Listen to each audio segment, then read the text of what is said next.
सबैको दुःख सुख आधा बाँड्नु छ। म भन्छु तिम्रो कृष्ण तिमी राधा बन्नु ल। खासै धनी छैन म, मात्र 2 पेट पाल्न सक्छु। आटो पिठो जे छ खाउला, जीवन सादा बाँचुला। पैसामा दाज्ने आफन्तबाट टाढै बस्नु ल। थाहा छ तिम्रो स्वतन्त्रता माथि बाधा भाछु म। राम्रो फुल देखेपछि हात लगाउने धेरै हुन्छ नि। माफ गर सम्बन्ध जोगाउन काँडा भाछु म।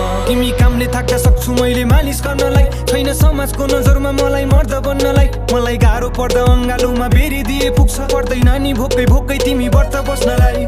तिमी रिसले आगो हुँदा पानी बन्छु म। भोलि नातिलाई सुनाउँदा कथा रानी बन्नु ल। कहिले काहीँ कामले थाक्दा थोरै रक्सी पिउँछु म। मलाई थोरै थोरै मात्र तिमी गाली गर्नु ल। मलाई जित्नु छैन एक्लैसँगै हारिदिए पुग्छ। म हारिरुँदा आँसु तिमीले झारिदिए पुग्छ।